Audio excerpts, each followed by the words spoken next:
Hans Niemann cannot stop blundering, but nor can his opponents, so do not assume the result of this game. This is an incredible fight between Vidit Gujrathi with white, Hans Niemann with black. It's round 6 of the FIDE Grand Swiss, and if you're new here, this isn't my usual setup. Lighting's a bit weird. My internet should be back online tomorrow. No more weird setup. Now let's dive into this one. Vidit kicks off here on e4. Now we get a Ruy Lopez on the board, or Spanish game.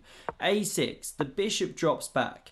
Now we get knight f6, castles, bishop e7, main line from both players. Rook e1 now covers this pawn, and that's why b5. There is a threat now to eliminate the knight otherwise and win a clean pawn. So the bishop drops back, we get castles, and now if white goes c3, we're heading down the main lines and black can play d5, which is the Marshall Gambit. These guys are too good, they've worked it all out to a draw, right? So white goes a4, one of these so-called anti-Marshall moves. h3, another one which we commonly see. So Hans goes bishop b7. There is a threat to capture here and win the rook otherwise. And now we see pawn d3, pawn d6, covers this e-pawn, and so there's a threat to go knight a5 and harass this bishop. Remember, you never went c3, you can't tuck this bishop back on c2 and everything. So the main way to play is with bishop d2, that's what we see here. Covers this a5 square, and so Hans now goes queen d7. There are loads of moves available to black there, you know, tons of theory, but this is the one Hans goes for. And I have to say, I really hate the setup that Hans now gets in the next few moves. So we get pawn h3, the knight drops back to d8, takes on b5, pawn recaptures, these rooks come off, and because you disconnected the rooks with this knight d8, the bishop comes back to the corner. Now we get knight c3, pressuring this pawn a bit, looking at this square, and now you don't want to go b4. It's not actually the most desirable move to kick the knight in here, you know, won't go down that rabbit hole. You can go c5, decent move, different way to play, but Hans goes knight e6. It's the top engine move, and now look at this, because bishop takes on e6 is played, it is the top computer move. Why would you give up the bishop pair? Well, the pawn has to recapture, the queen can't go, it's got to stay defending this pawn, and now we get b4, and it's amazing the clamp that white now has on the position. Now I'll show you a few more moves before you see what I mean. So we get bishop b7, naturally coming out of the corner, trying to fight for this a file. Now queen a1, the rook comes. Why would you give that tempo? Well, queen b2 prepares rook a1, who's really winning that a file. We get h6, rook a1. White now wins the file, and now this is the point that I want to highlight, because Hans plays the best engine move, king f7. What else can he do but shuffle here? Because you've got no pawn breaks. If you go c5, simply captures, pawn recaptures, your e-pawn drops. This is the massive problem. And it's the same reason you can't play pawn d5. Your e-pawn drops here. So black is doomed to passivity. You've got to just start shuffling and white invades. This is the problem. You're not only pressuring pieces, but this backwards pawn is under fire, and black just can't target the white backwards pawn in quite the same way. So we get queen a5, just probing, king g8 back. Now bishop e3, and this is one of those classic moves. Look at that bishop just snaking into the position. And when it's a closed kind of structure like this, you know, you can afford to spend the time improving the pieces to target a weakness. So king h7 now played. We see bishop a7 coming around. Bishop d8 drops back to cover. Now we see queen a6, bishop e7 shuffling, and bishop to b8. I mean, look at the progress that Vidit has made already in this game. King g8 from Hans. You know, why would you openly go into this variation? I can't really understand it. Now we get knight b1, another piece turning itself into a snake, snaking on a new journey into the position, heading for this a5 square. That's the promised land where you then pressure this bishop.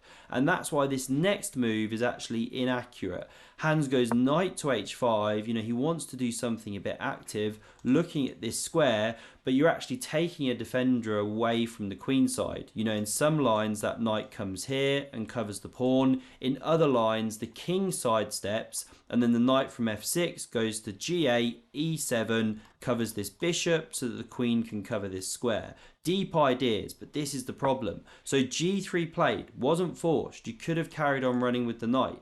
Now we see bishop d8, knight bd2, queen e8 played, and now here Vidit just goes on some weird kind of king walk stuff. He starts doing this kind of king shuffle, players getting a couple misses there. We're going to keep the game moving here, not stop at every juncture. But the reason king e1 not so accurate is because, again, this knight b3 thing was just the strongest way to play. Pressure this bishop, and then you'd be pressuring this pawn, and it's hard to hold everything together. The c7 pawn should cave. But now after king h7, king e2, still shuffling, queen d7. The problem is that Vidit shuffles for so long that Hans now can arrange the right defense, knight g8, knight b3, and knight e7, so that by the time this knight hits a5, the bishop is now covered adequately, 2 pieces, and then the queen can stay with this pawn and the bishop. So Vidit not making the breakthrough he could have otherwise made. So we get queen e8 from Hans. Now this king comes to e2, and this is actually a blunder from Vidit. I mean, it's not called a blunder, but it's inaccurate. He should have gone to e1 when you run it with the engines, or d2, or stayed on a dark square. But when he comes to e2, it allows Hans this counter shot, which he instantly finds. Fair play to him. He finally breaks with pawn to d5. The move that looked impossible, the breaking, liberating move you want to activate this horrible piece. And now why can't white simply win that pawn? Well, here's the problem. You go check, and you're actually threatening to pick up this piece here. So knight g4 is best. Now you can play bishop d7 to save that loose piece, and without clicking all the way down the line, black's getting this huge counterplay. You're on this pawn, you're also pressuring this knight. Then there could be attacks against the white king. The computer gives an equality. So coming back here, we didn't see the pawn taken. Knight d2 was played, but now you're giving Hans play. We get queen h5 check. The king drops back to e1. Bishop d7, saving that piece. We get queen b7, threatening to win this pawn. And now here Hans makes a blunder. This is the blunder included on the thumbnail, although it's quite small. Not so easy to see. But it is not so obvious why this is a blunder. So he takes this pawn on e4, and you can see the evaluation bar react. Now, I'm not going to show you the move he should have played, because I'll show you that in a moment as we continue through the game. And I'm going to quickly pause. If you're not yet subscribed to the channel, do consider subscribing. Massively helps me out, and you're more likely to never miss a future video, right? And if you're feeling really generous, do hit that like button. Also really helps me. But back onto this game. So the pawn captures. Now Hans takes on h3. And this is the thing. He was supposed to take this pawn first without flicking in captures and pawn recaptures. Now, why is that significant? Well, we're going to see. Because we see bishop takes on c7, queen h1 check, king e2, and now here Hans checks again with the queen from h5. But let's imagine he hadn't flicked in these moves, then he would have this resource, which is bishop to e8. Now this looks kind of crazy because you start chucking pieces. Ignore the evaluation bar because this is talking about a position with these pawns off the board. But what black can now do is check from h5, and the king cannot step to d3 because there's a pawn there in this imaginary variation. You can't step to e3, or d4 is checkmate. The black pawn's still on d5. So after f3 blocking, you can check with the queen. You can't step to this square, there's a pawn there. You can't step here, you get mated with this d4 checkmate. So you have to step back here, and now black can force a perpetual. Not from here, the knight's covering of course, but you go from here. And here's where you can step up, in this variation. So you force the draw. But when you've chucked in this exchange, you can't do it. The king runs away. This is why d takes on e4 was a blunder, but it's subtle stuff, of course. So coming back here, we didn't get all of that stuff. Hans throws in the check, but now this knight blocks and he's in some trouble. He drops back with the queen to cover some pieces. You know, he had all these loose pieces over here. Now we get knight takes on e5, and Vidit is now coming right into this game. He's a pawn ahead. He's basically winning this position unless Hans can find some tricks. But watch this, the show's just getting started, right?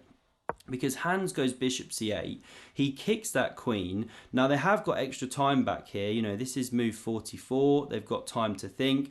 But Vidit now plays 3 moves in a row that are subpar. They're not blunders, but they're called misses. So he starts it with queen a7. You can see he loses some advantage.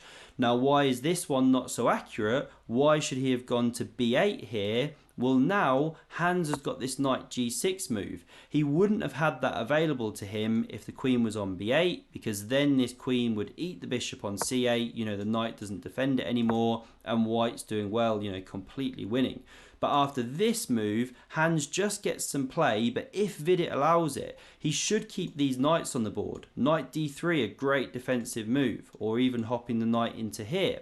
But he takes this bishop off, the second inaccurate move, and now Hans doesn't capture the bishop, but he takes the knight, and suddenly he's getting counterplay. Queen h5 check coming, and the knight is supporting all of these light squares here, as we can see, you know, exerting an influence, and queen and knight are such a brutal attacking force.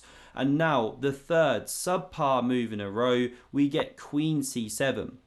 The best move there was actually bishop f6, threatening a mate and threatening to chop off that really annoying knight in the center of the board. Position goes on, right? But this one played, hits the bishop, hits the knight, definitely some points to it, but now we get queen h5 check. And guess what? Look at the evaluation bar, 0.1 of a pawn to white. Basically a drawn level position. However, do not be deceived by evaluation bars all the time, because king d2 played, there is only one move here to keep an equilibrium, a balance in the position, you know, for black. Do pause if you want to look for it. You know, these are some of the trickier puzzles, right? Not finding a checkmate or a piece win, but how do you keep the position level and balanced? Anyway, the move to play, very well done if you found this one, is bishop to d7. And the basic idea is that you're just saving that loose piece. And if f4, trying to remove the defender of that bishop, well, then there's this check. That's key. The king runs away, and now you can save the bishop. You know, you're snaking it back around into the game. Such a miserable piece, you know, still getting blocked out by these weakened pawns. But here, there is play for black. You know, this is one sample line. These pawns are targeted. Game's going on, even though white's a bit better. But Niemann misses. Bishop to d7, he plays a very natural looking move, but another mistake of a move, knight to f3 check. Not quite called a blunder, more of a miss, but now king c3, and that king gets on its running shoes. And if it can find safety from the checks, then this bishop's dropping off, right? And there's these big attacking ideas, threatening this mate on g7. And now what should Niemann do here? Well, apparently bishop a6 is best, but you know, such an ugly, miserable move, right? He plays a very natural idea, queen to h1, but again, look at the evaluation bar, hates it, gives this as a winning advantage to white.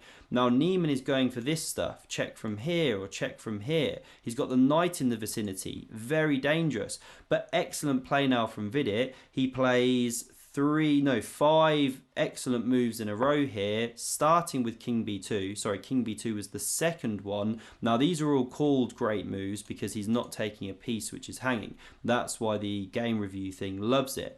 Now after knight d2, threatening this stuff of queen b1 check, then there could be ideas of queen a1, or if the king steps to c3, you know, the knight could take with check, stuff like that. Well, here's the brilliant point, which Vidit just finds in a snap. You know, he's on 8 minutes 41, bang. He goes bishop f6, doesn't really even use a minute or so, and this is a lethal move because he's threatening mate, and he adds crucial defense around the king, because now when you go check, well, the king doesn't have to step up to c3, it can step to a3, and this is what Niemann overlooked in his calculations when he was looking for the perpetual. Normally this would be impossible. Queen a1 would be mate, you know, the knight covers b3. But now that this bishop's on f6, both defending and attacking, you've always got to love a piece that can do that. Well, that queen a1 move's impossible, so we get check from here played, but bishop b2 blocks that check. You're still threatening mate. There is nothing to be done. You just have to resign. All you can do is check, but king a2, you have to come back and now, oh sorry, you can chuck a piece there. Now you take and you're still threatening mate. You have to come back, block the mate. Another piece drops, you know, you're 2 minor pieces ahead, completely game over. What a fight. I love the exciting chess that Niemann plays, but he went down this round. I hope you enjoyed. Check out the video on screen for another epic game of chess. Thanks very much for watching, and I hope to see you soon.